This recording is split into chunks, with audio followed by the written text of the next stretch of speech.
Hello दोस्तों, welcome back to my YouTube channel chemistry with Ajit अमंत।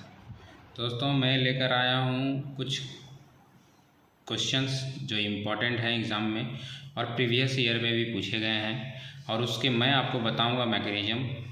उस questions जो आपके सामने अभी दिख रहा है उसको आप भी ट्राई करने की कोशिश करिए, फिर मैं आपको इसका सोल्यूशन बताऊँगा।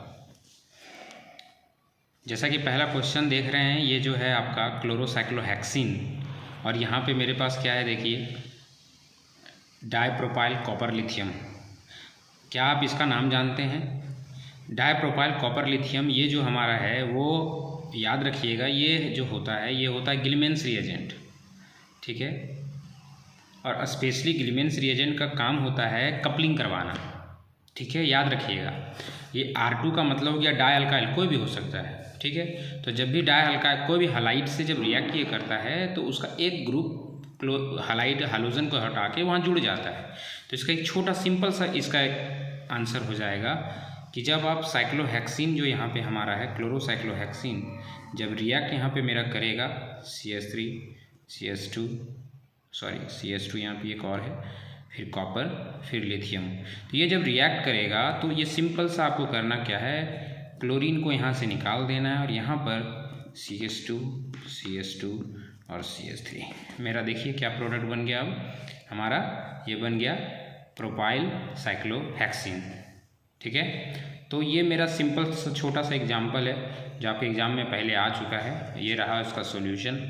आशा है आपको समझ आया होगा। याद रखिएगा, ये है गिलमेंस रिएजेंट, बहुत इंपॉर्टेंट होता है एग्ज़ाम के लिए, ठीक है। आइए नेक्स्ट क्वेश्चन है, देखते हैं क्या है हमारे पास। ये रहा हमारा क्लोरोसाइक्लोहेक्सेनॉन और यहाँ पे हमारा बेस है, ठीक है। अब आप इसको पहचान कर बताइए ये कौन सा रिएक्शन का एग्जाम्पल है। ये नेम रिएक्शन है, और शायद मैं आपको अपने चैनल के माध्यम से आपको बता चुका हूँ कि जब भी अल्फ़ा हलो कीटोन, याद आ रहा होगा शायद, अल्फ़ा हलो कीटोन कहाँ पे था, फेब्रोस्की रिएक्शन में था, है ना। क्या आपको समझ आया, याद आ रहा है? ऑफ कोर्स ज़रूर याद आ रहा होगा। ये रहा अल्फ़ा हलो कीटोन। यहाँ देखिए, यहाँ पे एसिडिक हाइड्रोजन भी है, दो एसिडिक हाइड्रोजन है। तो उसमें क्या हुआ था बताइए। तो यहाँ पे हम देखते हैं इसके सॉल्यूशन को। यहाँ पे क्या हुआ था कि जैसे ही कोई बेस से रिएक्ट हो रहा था तो उससे एसिडिक हाइड्रोजन मेरा निकल जा रहा था, है ना। ज़रूर आपको अब समझ आ रहा होगा।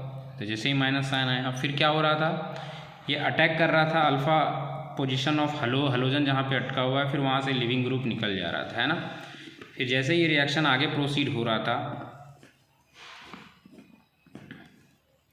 यहाँ पे मेरा बाइसाइक्लो का टाइप बन रहा था, ये रहा डबल बॉन्ड। उसके बाद यहाँ पे क्या हो रहा था बताइए, यहाँ पे इस स्ट्रेन को दूर करने के लिए फिर मेरे पास यहाँ पे बेस आता है, इसको अटैक कर रहा था, ये बॉन्ड खुल रहा था, है ना, याद आ रहा होगा ज़रूर।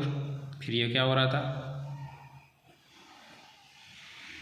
ये जैसे ही खुल जाए, अभी खुला नहीं है, अभी यहाँ पे रहेगा O पे माइनस, और यहाँ पे क्या था OET, है ना।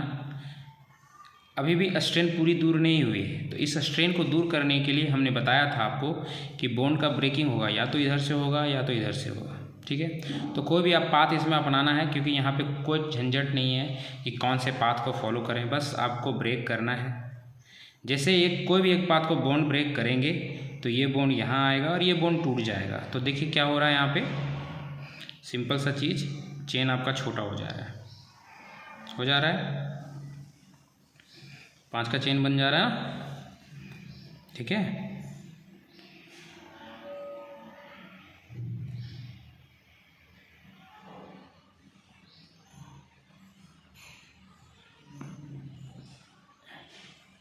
और यहाँ पे फिर अगर हम H+ डाल दें तो ये मेरा बन जाता है। देखिए, मैंने आपको फेब्रोस्की में बताया भी था कि रिंग जब भी साइक्लिक सिस्टम में अल्फ़ा हलो एसिड कीटोन अगर होता है तो वहाँ पर रिंग का क्या होता है, कॉन्ट्रैक्शन होता है, रिंग छोटा हो जाता है। तो देखिए 6 का चेन था, अभी 5 का चेन आ गया है, और हमारा क्या बन गया है, ईस्टर बन गया है ना। सिंपल सा चीज़ था। ये जैसे ही डबल बॉन्ड यहाँ पे आएगा, ये बॉन्ड कोई भी सॉफ्टली खुल जाता है, और खुल जाने के बाद ये हमारा फाइनल प्रोडक्ट रहा। तो ध्यान रखिएगा, एग्ज़ाम में चाहे तो फेब्रोस्की से नोट भी देता है या फिर आपको कोई मैकेनिज़्म बनाने दे देगा। ठीक है, आज के लिए इतना ही, धन्यवाद।